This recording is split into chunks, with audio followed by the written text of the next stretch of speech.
පින්නතනි අද ධර්මදේශනාවේ මාතෘකාව හැටියට මම යොදාගන්න කල්පනා කළේ ජාතක පාළියේ සඳහන් වෙන පුංචි අවදියේ ඉඳලා ඔබ ටිකක් දන්න අහලා තියෙන මේ සාම ජාතකයේ තමයි ධර්ම මාතෘකාව හැටියට යොදාගන්න කල්පනා කළේ. තරමක් දීර්ඝ දේශනාවක් බැවින් සමහර වෙලාවට මේ දේශනාවෙන් අමතරව තව දේශනාවක් දෙකක් මේ මාතෘකාවෙන් සිදු කරන්න සිද්ධ වෙන්න පුළුවන්. මේ උතුම් වූ සාමජාතක දේශනාව බුදුරජාණන් වහන්සේ දේශනා කොට වදාළේ විශේෂිත කාරණාවක් නිසා. ශ්‍රීමක ධාතුවේම දේශනා කළ ජාතක පාළියේ භාග්‍යවතුන් වහන්සේ ජාතක කතාවක් ගෙනහැර දක්වන්නේ විශේෂිත අවස්ථාවක ඒ කරුණ පැහැදිලි කිරීම සඳහා. එහෙමනම් අපේ බුදුරජාණන් වහන්සේ වැඩ ඉන්න කාලේ මව්පියන්ට උපස්ථාන කරපු එක භික්ෂූන් වහන්සේ නම අරමුණු කරගෙන තමයි මේ සාමජාතකයේ දේශනා කොට වදාළේ. අපේ බුදුරජාණන් වහන්සේ සැවැත් නුවර ජේතවනාරාමේ වැඩ ඉන්න කාලේ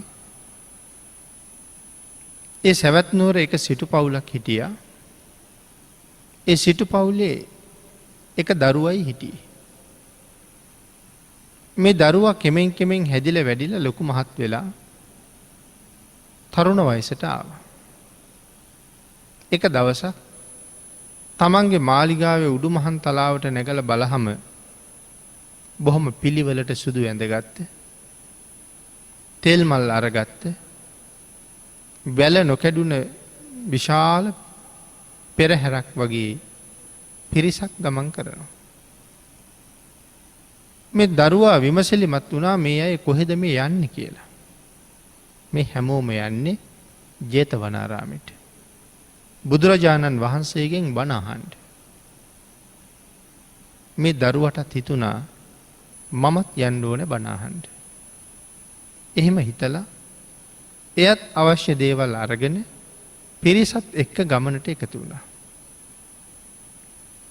එදා ධර්මදේශනාව අවසානයේ මේ ළමයා තීරණය කළා භාග්‍යවතුන් වහන්සේ දේශනා කොට වදාළ මේ නිර්මල සසුන් මග ගිහි ජීවිතය තුළ ඉඳලා මුදුන්පත් කරගන්න එක ඒ තරම්ම පහසු නෑ.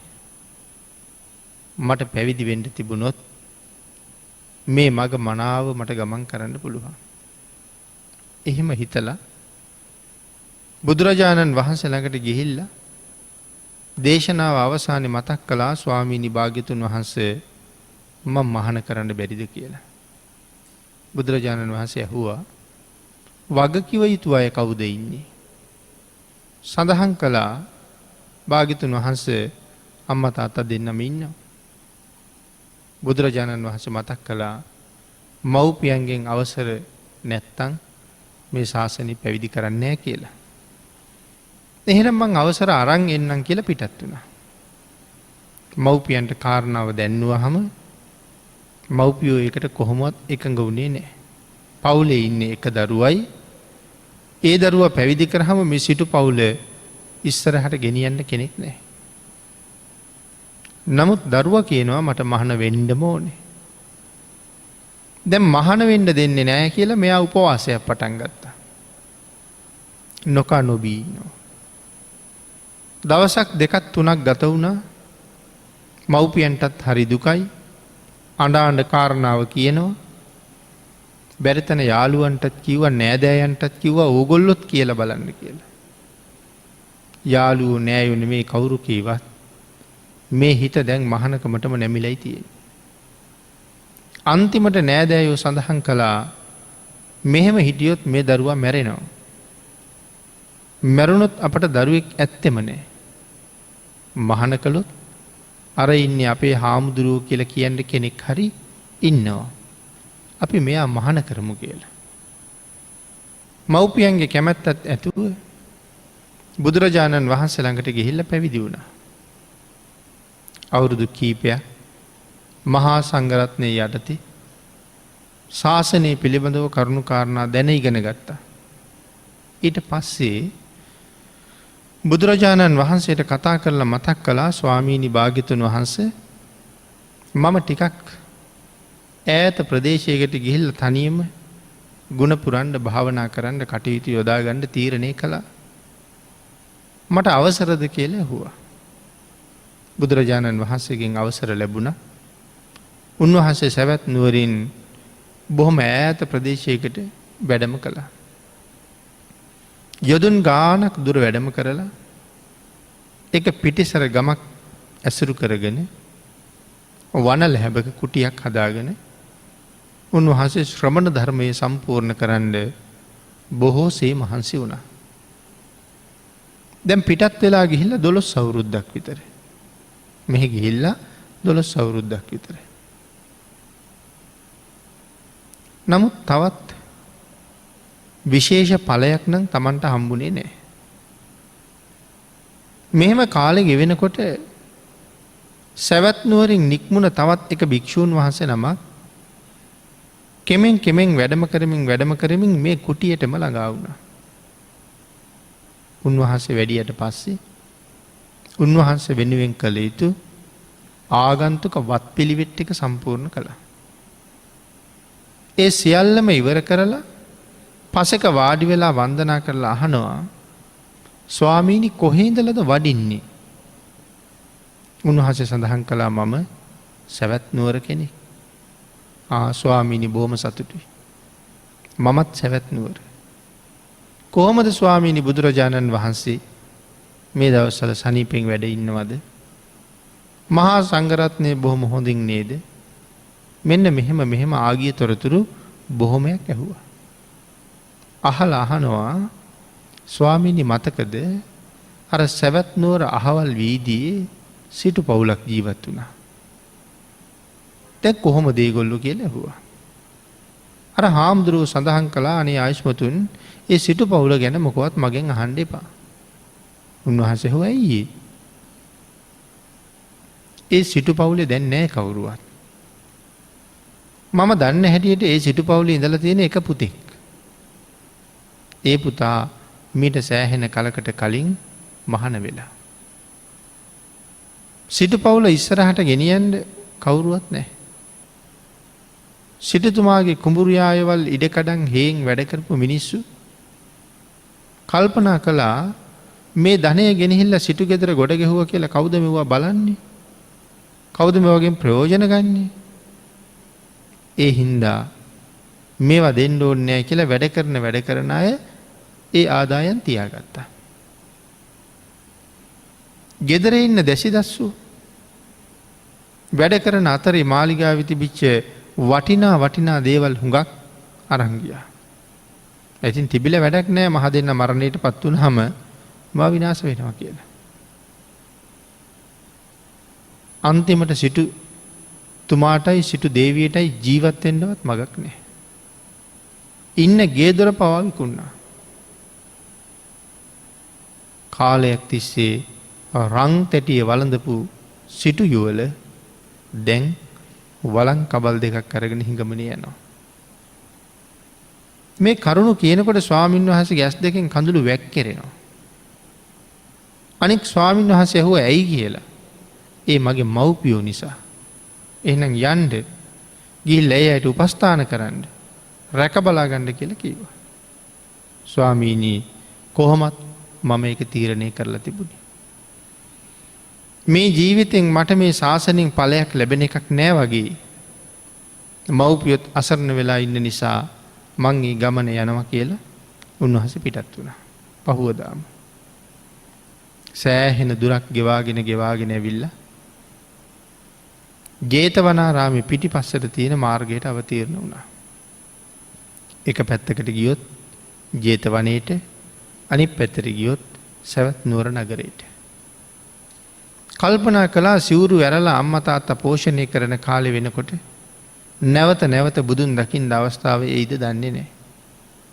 ආපු එකේ භාග්‍යතුන් වහන්සේ වැඳගෙනම යනවා. හැබැයි පින්නතුනි මහා කරුණා සමාපත්තියෙන් ලෝක ධාතුව බලා වදාළ අපේ බුදුරජාණන් වහන්සේ එදා උදේ දිවසින්ම දැකලයි තියෙන්නේ මේ භික්ෂුව මේ විදිහට අද එනවා කියලා. අන්න ඒක නිසා උන්වහන්සේත් වැඩිය හින්දා මව්පියන්ගේ ගුණ අන්තර්ගත කරලා බුදුරජාණන් වහන්සේ ධර්ම දේශනාවක් කරමින් හිටිය. පසක ඉඳගෙන උන්වහන්සේත් ඒක ඇහුවා.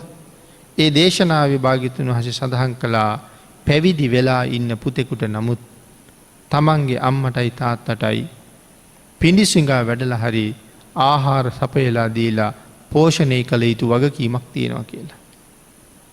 ඒ දේශනාව ඇහුවහම හිතේ මල් ගොන්නක් පිරුණ වගේ අනේ ශ්‍රමණ ජීවිතෙන් පිරිහෙන්නයි මම ලැහැත්ති වුණේ. ගිලිහෙන්නයි මම ලැහැත්ති වුණේ. නමුත් බුද්ධ දේශනාවට අනුව දැම්මට පැවිද්දෙන් මිදෙන්නේ නැතුවම පුළුවන් මව්පියන්ට සලකන්න. එහෙම හිතලා පහුවදා උදේ එළි වුණා. මව්පියෝ හොයාගෙන යන්න ඕනේ. උන්වහන්සේ උදේම පිටත් වෙන්න කල්පනා කළත් ආයෙත් හිතුවා දිලින්දෝ ළඟට යනකොට නිකම්ම යන්නේක හොඳ නෑ. තව ටිකක් වෙලා ඉඳලා උන්වහන්සේ දෙමව්පියන්ටත් එක්කම කැඳ පිළිගත්තා. කැඳ පිළි අරගත්තත් 12 අවුරුද්දක් තිස්සේ පිණ්ඩපාතයෙන්ම තමයි ජීවත් වුණේ. පළවෙනි වතාවට අවුරුදු 12කට පස්සේ පිඬුසිඟා වඩින්න නැතුව දානි ටිකක් පාත්‍රයට ලැබුණා. උන්වහන්සේට හරියට දැනුනේ මහානකමින් පිරිහුණාද වගේ. පිඬුසිඟා යෑම ඒ තරම්ම ජීවිතේට බද්ධ වෙලා. කෙසේ වෙතත් ලැබුණ කැඳ ටිකත් අරගෙන උන්වහන්සේ පිටත් වුණා අම්මා තාත්තා හොයන්න පරණ ගෙදර දිහාට. උදේම නිසා මව්පියොත් හැරමිටි වළංකබල් අරගෙන කැඳ පිණ්ඩපාත යන්න ලෑස්තිය. හාමුදුරුවෝ ළඟට ගිහිල්ලා ඒ දෙපළ දිහා බලාගෙන හිටියා. ඒක දැක්ක අම්මා. දැකලා සිටුතුමාට කියනවා සිටුතුමනි හාමුදුරු කෙනෙක් වැඩලනි. මොකද කියලා අහලා බලන්න කියලා කිව්වා.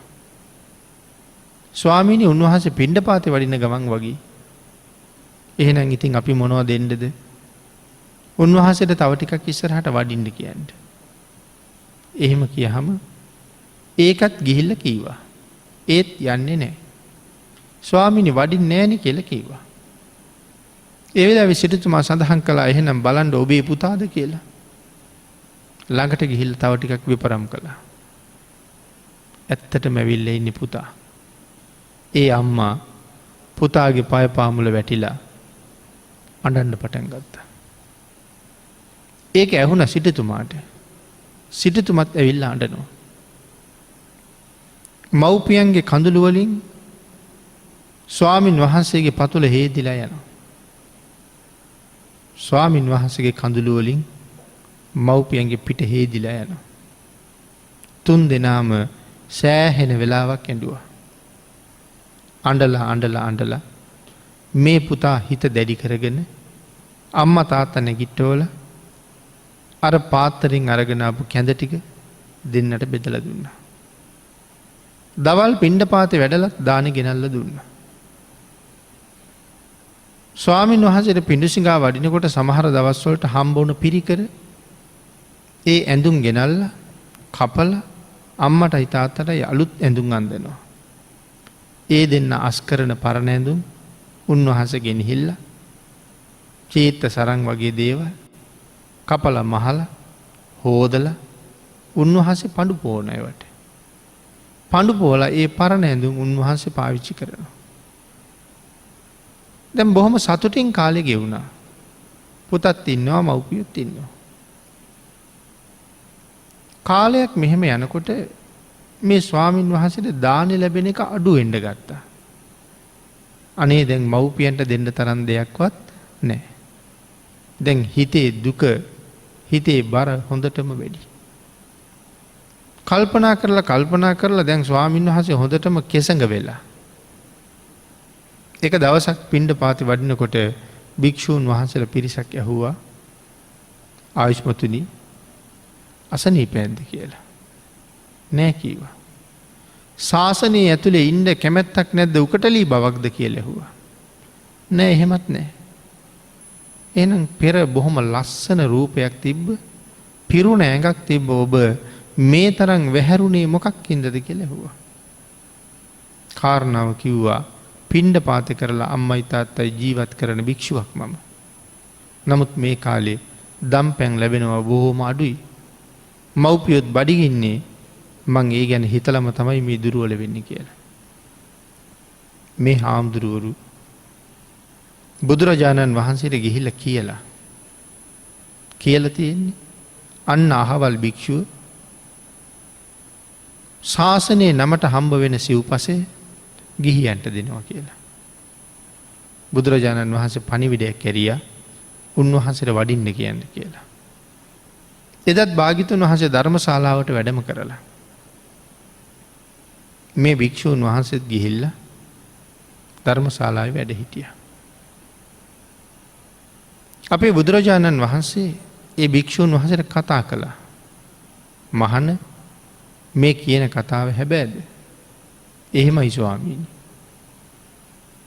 ශාසනය වෙනුවෙන් ලැබෙන සිව්පසය ඔබ ගෙනහිල්ලා දෙන්නේ කවර පිරිසකටද කියලා ඇහුවා. ස්වාමීනි වෙන කාටවත් නෙමෙයි. මට මේ උතුම් ශ්‍රේෂ්ඨ මනුස්ස ජීවිතය ලබලා දුන්න මගේ ආදරණීය අම්මටයි තාත්තටයි තමයි මං ඒ සලකන්නේ කියලා. දැන් බුදුරජාණන් වහන්සේ ඒ බව දන්නේ නැද්ද? දන්නවා. නමුත් අර වටේට බලාගෙන ඉන්න අයට ප්‍රශ්න විසඳෙන්න ඕනේ. දැන් හැමෝම බලාගෙන ඉන්නේ අම්මා තාත්තා නමුත් ගිහි එහෙම සලකන අයට බුදුරජාණන් වහන්සේ මොනවා කියයිද කියලා. නමුත් ටික වෙලාවක් බලාගෙන ඉන්නකොට මොනවද දැක්කේ?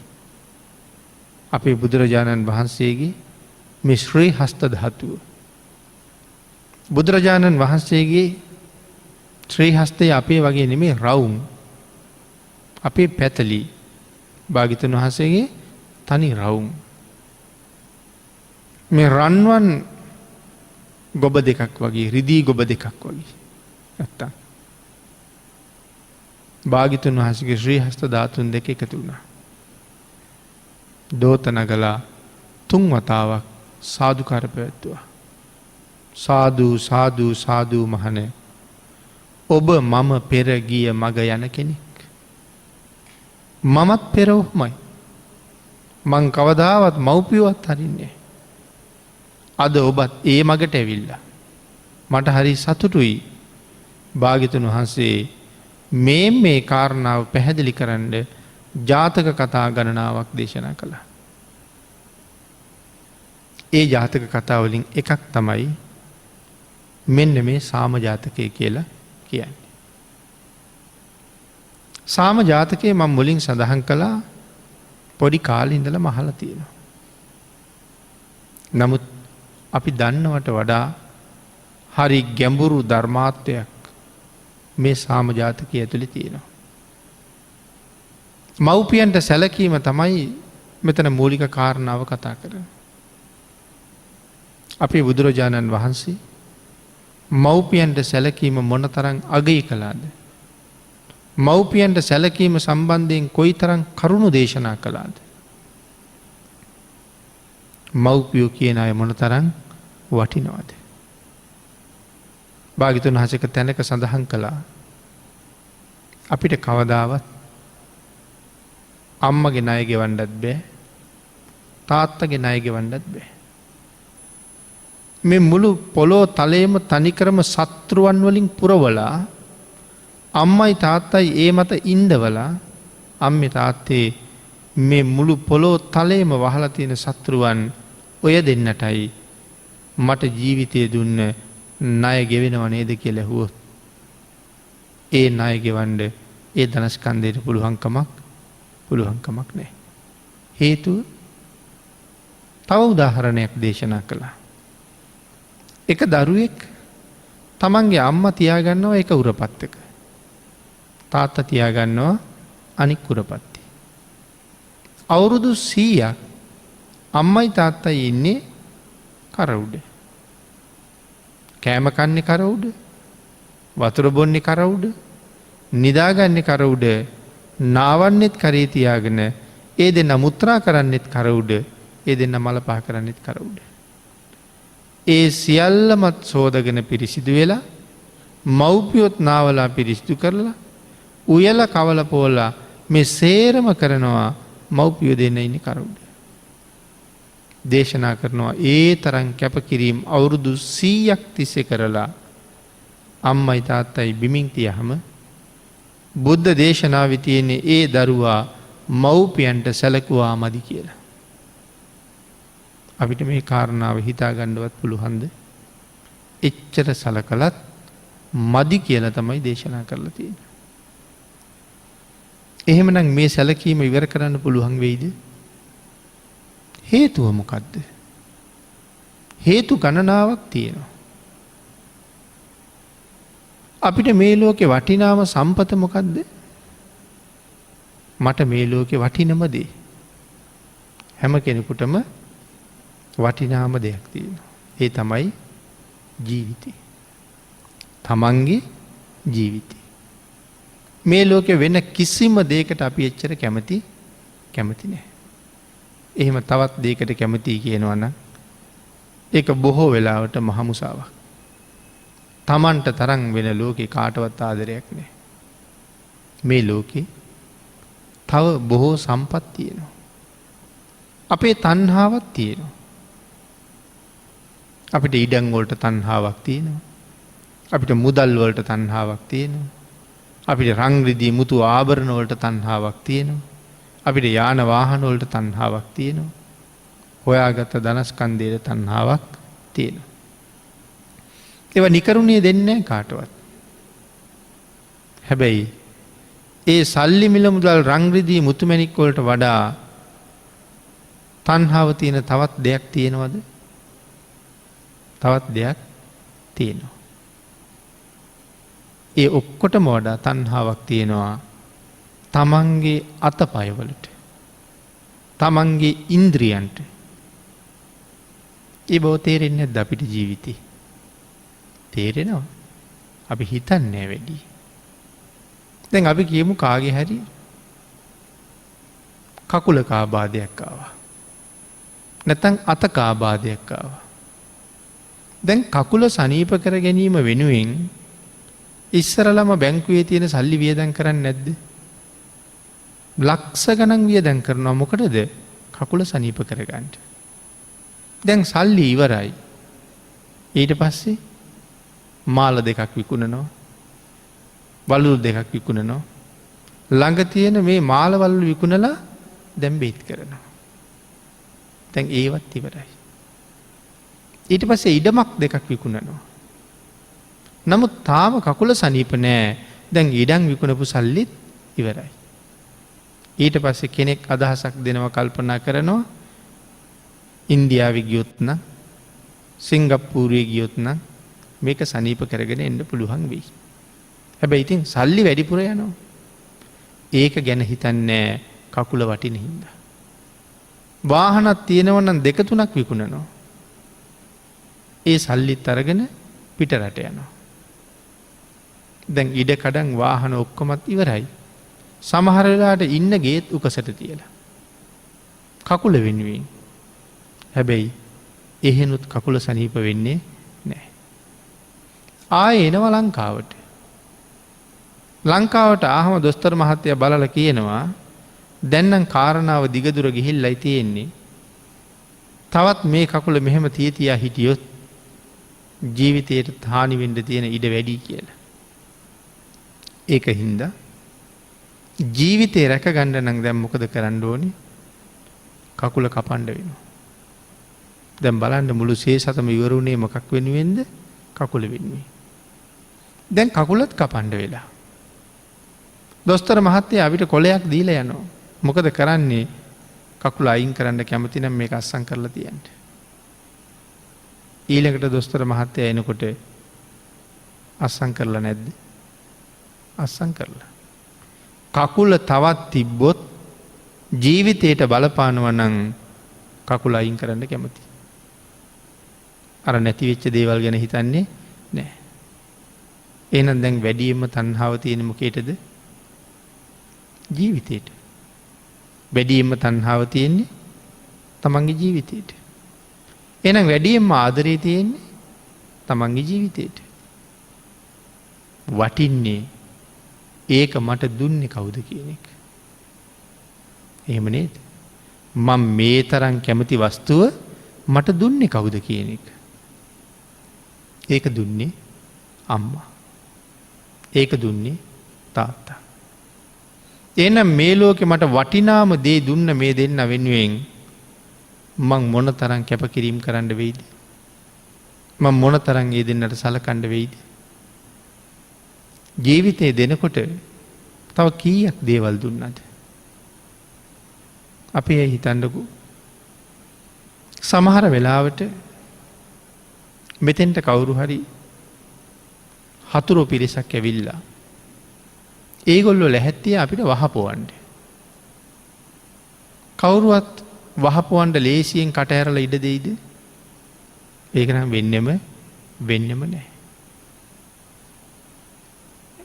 කොහොම හරි බලෙන් ඒ පිරිස අඬුවක් දාලා උලක් දාලා පිහියක් දාලා කට ඇරියොත් මිසක් නැත්තම් වහවක් කරන්න කට ඇරලා දෙන්නේ. ඒ වුණාට අම්මගේ බඩේ ඉන්න කාලේ බැරි වෙලාවත් අම්මට අපි එපා නම් අම්මා අපි නැති කරන්න නොයෙක් උපක්‍රම යොදනවා. ඒ අයට අම්මලා කියන කාරණාව වටින්නේ නැහැ. නමුත් අද එහෙම ඊටා සියුම් ක්‍රම තියෙනවා. ඊටාම සුළු බෙහෙත් පෙත්තක ඉඳලා ওই දේ කරන්න පුළුවන්. දැන් ඒතකොට අම්මා ඒක පාවිච්චි කළොත් කුසේ ඉන්න දරුවා දිය කරන්නයි ඒක පාවිච්චි කරලා තියෙන්නේ. දැන් නම් කෑකෝ ගහලා කට හිර කරගෙන වහපොවන්න දෙන්නේ නැතුව ඉන්නවා. දැන් අම්මගේ බඩේ වැඩෙන කාලේ කට පියාගත්තට හරියනවද? දරුවයි අම්මයි සම්බන්ධ වුණේ වෙනම ඉන්ද්‍රියක් කරා. ආන්ගේ ඉන්ද්‍රියේ හරියට නිකන් අර නෙළුම් දණ්ඩක මානෙල් දණ්ඩක වගේ සිදුරු තියෙනවා. මේ සිදුරු සහිත මේ සම්බන්ධ වීමෙන් තමයි අම්මගේ තියෙන ආහාර දරුවට පෝෂණීය දේවල් හැටියට ලැබෙන්නේ. අම්මා අර වාගේ දෙයක් පාවිච්චි කළොත් ඒකත් මේක දිගේ දරුවට ලැබෙනවා. ඒ දරුවට කරගන්න දෙයක් තියෙනවද? මව් කුසෙන් දිය වෙලා එළියට යනවා. එහෙම කරන්න බැරි වුණොත් ඔය ගබ්සා කිරීම වාගේ දේවල් කරලා කෑලි කෑලි වලට කපලා එළියට අරන් දාන්නත් පුළුවන්. අපි මේ කතා කරන මොහොතේ ඔය වාගේ දේවල් කොච්චර ලෝකෙ වෙනවද? සංසාරේ පින් කරලා අපිට පිහිට වෙයි කියලා මව් කුසකට ඇවිල්ලා බැහැගත්ත අය කී දෙනෙක් දිය වෙලා යනවද? කී දෙනෙක් කපලා කුණු බාල්දි වල දානවද? නමුත් පුදුමේ කියන්නේ අපේ අම්මට එහෙම කරන්න හිතුනේ නැති එක. එහෙම කළා නම් අද ඔබත් මෙතන නැහැ, මමත් මෙතන නැහැ. සමහර අය බිහි කරලා පස්සයට වැහුවා. සමහර අය බිහි කරලා වැසිකිලි වලේ දැම්මා. සමහර අය බිහි කරලා කුණු කානුවේ දැම්මා. අපේ අම්මා එකක්වත් කරලා නැහැ. අපි අරගෙන ගෙදරම ඇවිල්ලා මැස්සෙකුට මදුරුවෙකුට කෝඳුරුවෙකුටවත් වහන්න දෙන්නේ නැතුව හදලා වඩලා පෝෂණය කරලා අද මේ ඉන්න තැනට ගෙනල්ලා තියෙනවා. අම්මගේ ඇඟේ කොහෙවත් නැහැනේ කිරි කියලා જાතියක්. ඇඟ පුරාම කොහෙ බැලුවත් තියෙන්නේ ලේ විතරයි. නමුත් අපිට බඩගිනි වෙච්චහම පොඩි කාලේ අම්මා කිරි පොවනවා. එතකොට අම්මා මොනවද මේ පොවන්නේ ඇත්තේ? අපි කිරි නමින් බීලා තියෙන්නේ අම්මගේ ලේමයි. නමුත් ලේ පාටද ඊට වඩා හරි වෙනස්. අම්මගේ කොහේ හරි කැපුණොත් ගලාගෙන යන්නේ රතු ලේ. අපි කිරි බීපු පියවිර කැපුණොත් ඒත් ගලන්නේ රතු ලේ. හැබැයි ලේ සුවඳද? ලේ වල තියෙන්නේ පිලි ගඳ. අපි ලේ වල ගඳට කොහොමත් කැමති නැහැ. ලේ ටිකක් දිවේ ගාලා බැලුවොත් මොන වගේ රහක් දැනෙයිද? ඒත් දැනෙන්නේ මලකඩ රහක් වගේ මහ පිලි රහක්. ඒ වුණාට පුංචි ළමයි වඩාගෙන සිපගත්තාම අම්මගෙන් කිරි බීලා ඉවර වෙච්ච ගමන් අපි කියනවා දනේ මේ ළමයා ගාව සිනි ගඳයි නාවලා ගේන්න කියලා. එහෙම කියන්නේ නැහැ කවදාවත්. එහෙනම් මොකද කියන්නේ? ඒ අය සිපගෙන කියන්නේ කිරි සුවඳයි කියලා. නමුත් මේ පරිවර්තනය මොකේද? අර විටක පිළිගඳ හමාපු ලේවලම තමයි. එදා පිළිගඳයි මෙදා සුවඳයි අම්මගේ සෙනෙහස නෙමේද? සෙනෙහසේ සුවඳම තමයි යෙදෙන්නේ. මවකට ඒ වාගේ පරිවර්තනයක් කරන්න මොන තරම් සෙනෙහසක් තියෙනවද? ලොකු මහත් කරලා හදලා වඩලා පෝෂණය කරලා මේ ඉන්න තැනට ගේන්න කරපු කැපකිරීම අපි දන්නේ නැහැ. ජීවිතේ අපිට දුන්න එක වටිනාම සම්පත. අන්න ඒ නිසා අම්මටයි තාත්තටයි තියෙන ණය පහසුවෙන් නම් ගෙවලා ඉවර කරන්න පුළුවන්කමක් ඇත්තෙම නැහැ. භාග්‍යතුන් වහන්සේ අර භික්ෂූන් වහන්සේගේ ක්‍රියාව අගය කරලා මෙන්න මේ සාම ජාතකයත් ගෙන හැර දැක්වුවා. පින්නතුනි, එක වැඩි පවුලක් තිබුණා. භාග්‍යතුන් වහන්සේ කතාව දේශනා කළා.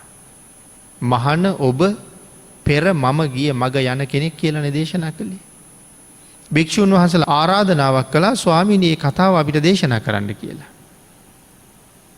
එතකොට මේ සාම ජාතකයත් දේශනා කළා. ගඟක් දෙපස වැදිගම්මාන දෙකක් තිබ්බා.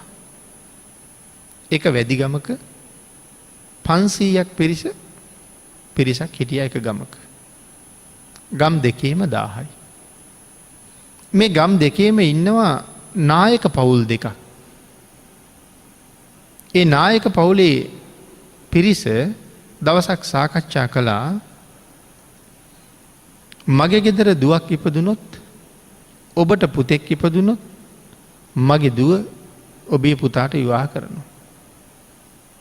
ඔබේ පුතා මගේ දුවට දෙන්න. අපි ඒ විවාහ කරමු. එහෙම වුණොත්. එහෙම කතිකා කරලයි තිබුණේ. කල්යල් ඇවෑමෙන් වැදිගම් දෙකේම නායක ගෙවල් දෙකේ කාන්තාව දෙන්න ගැබ් ගත්තා. ඒ දෙන්න නිසි වයසට ඇවිල්ල බිහි කළේ එක්කෙනෙක් දුවක් එක්කෙනෙක් පුතෙක්. පුතා බිහිකරපු පවුලේ අය පුතාට නම තිබ්බා දුකුල කියලා. දුව බිහිකරපු පවුලේ අය දුවට නම තිබ්බා පාරිකා කියලා. දුකුලයි පාරිකයි ක්‍රමක්‍රමයෙන් ලොකු වෙලා තරුණ වයසට ආවා. මව්පියෝ යෝජනාවක් කළා පුතේ දැන් ඉතින් විවාහ වෙන්න වයස. අපි ඒකට ලෑස්ති වෙමු කියලා. දුකුල කුමාරයා විවාහය ගැන කියනකොට කන් දෙකේ ඇඟිලි ගහගත්තා. මට නම් ඒ වචනේ ඇහෙන්නවත් කියන්න එපා කියලා. මගේ ජීවිතේ එහෙම කාරණාවකට මං කිසිසේත් කැමති නෑ කියලා. පාරිකා කුමාරිටත් ඒ මව්පියෝ යෝජනා කරාම ඇයත් කන් දෙකේ ඇඟිලි ගහගත්තා. ඇයත් කියනවා මට නම් කියන්න මේපා ඔය කතාව. නමුත් දැන් දුකුලත් දන්නවා පාරිකත් දන්නවා කවුරු එක්කද විවාහ වෙන්න වෙන්නේ කියලා. ඒ හින්දා දුකුල කුමාරයා ලියුමක් ලියවා. ලියලා ඒක පාරිකාට යවුවා. ඔබට විවාහ වෙන්න වුවමනා නම් මගෙත් එක්ක විවාහ වුණොත් හැබැයි අපි දෙන්න අතර කායික සම්භෝගයක් නම් කවදාවත් නැහැ. එහෙම අකමැති නම් වෙන කෙනෙක් හොයාගෙන විවාහ වුණාට කමක් නැහැ. හැබැයි මේ ලියුම මෙහෙන් එහාට යනකොට අනික් ලියුම එහෙන් මෙහාට එනවා. ඒ ලියුමේ තියෙන්නේ ඒ කතාවම තමයි. දෙන්නම ඒ ඇසුරට කැමති නැහැ. නමුත් මව්පියෝ සනසන්න ඕන නිසා දෙන්න විවාහයට කැමති වුණා. විවාහය සිද්ධ වුණා. දෙන්නම එකට ජීවත් වෙනවා කවදාවත් කායික සම්බන්ධතාවයක් නැහැ. මොකක්ද ඒකට හේතුව? මේ දෙන්නම මේ මව්පියන්ගේ කුසට එන්නේ බඹලොව ඉඳලා. ඒ නිසා මේ කායික සංසර්ගයක් ගැන අල්ප මාත්‍ර හැඟීමක් නැහැ. හේතුව බඹලොව කාන්තා ඇසුරක් නැති හින්දා. දිව්‍ය ලෝකේ ගැන කතා කරනකොට නම් අපි දිව්‍ය අංගනාව ගැන කතා කරනවා. නමුත් බ්‍රහ්ම ලෝකේ ගැන කතා කරනකොට කවදාවත් එහෙම පිරිසක් ගැන අහලම නැහැ. බ්‍රහ්ම ලෝකයේ කාන්තා පිරිසක් නැති හින්දා. අති දීර්ඝ ආයුෂ මහා කල්ප ගණන්. එහෙම සම්බන්ධයක් නැති හින්දා ඒ සම්බන්ධය හැම වෙලාවෙම පිළිකුල් කරනවා. නමුත් වැඩි කුලයකට අයිති දඩේමේ යන්නේක මස් විකුණන එක මේ වාගේ දේවල්වත් මේ දෙන්න කරන්නේ නැහැ. ටික කාලයක් ගියහම මව්පියෝ ඇහුවා කුල සම්මත රැකියාවවත් කරන්නේ නැති අනුන් මරලා ගෙනත් දෙන මස්වත් විකුණන්නේ නැති ඔය දෙන්න මොනව කරන්න හිතාගෙන දින්නේ කියලා. ගත් කටටම කිව්වා අවසර ලැබෙනවා නම් මහාන වෙන්න කියලා. එහෙනම් ඉතින් මහාන වුණාට කමක් නැහැ කියලා කිව්වා. පුදුම සතුටක්. මව්පියන්ට වැඳා අවසරය ඉල්ලගත්තා පිටත් වුණා හිමාලයට. හිමාලේ ඉඳලා ගලාගෙන එන ගඟක් තියෙනවා මිග සම්මත කියලා. මේ ගඟෙන් එගොඩ වෙලා යනවා. සක්‍ර දේවේන්ද්‍රයන් වහන්සේ මේ වෙලාවේ කල්පනා කළා මේ යුවලට පන්සල හදලා දෙන්න ඕනේ. විශ්වකර්ම දිව්‍ය පුත්‍රයාට කරුණු කියහම මිග සම්මත ගඟෙන් ඔබ්බේ උඩහට වෙලා පන්සලක් හදලා පැවිදි වෙන්න අවශ්‍ය තවුස් පිරිකර එහෙ තියලා ඒ පන්සලේ ඉඳලා ගඟ ගාවට එක්කෙනෙකුට විතරක් එක පාර ගමන් කරන්න පුළුවන් පාරක් හැදුවා. එනවනම් එක්කෙනා පස්සේ එක්කෙනා මිසක් දෙන්නෙකුට කෙලින් ගමන් කරන්න බෑ. චූටි අඩි පාරක්. පාරත් හදලා තියලා විශ්වකර්ම දිව්‍ය පුත්‍රයා යන්න ගියා. මේ දෙන්න ගඟයින දිගේ යනකොට අර පාර දැක්කා. පාර දිගේ හැරිලා යන්න ගියා. යනකොට පන්සල දැක්කා. ඊළඟට තවුස් පිරිකර දැක්කා. අපි කෙරෙහි අනුකම්පාවෙන් සක්‍ර දේවේන්ද්‍රයෝ වෙන්න ඇති පන්සල හදලා පිරිකර තියලා තියෙනවා. තමන්ගේ ගිහිවත් අයින් කරලා අඳුන් දිවිසම් ඇඳගෙන තාපසයෙක් වගේ ඍෂි ප්‍රෞජ්‍යාවෙන් පැවිදි වුණා. තමන්ගේ දේවියත් පැවිදි කළා. බොහෝම සතුටින් ඊටාම නිදහසේ ගුණධර්ම ආරක්ෂා කරගෙන මේ යුවල සිල් ගුණ පුරනවා. උපස්ථාන කරන්න සක්‍ර දේවේන්ද්‍රයෝ එනවා. සක් දෙවිඳු දෙව්ලොවෙන් බැහැලා වනාන්තරයේ සිල් රකින්න දුකුල පණ්ඩිතයන්ටත් පාරිකා දේවියටත් උපස්ථාන කරනවා. අපි හිතනවට වඩා හරි වෙනස් නේද එතකොට?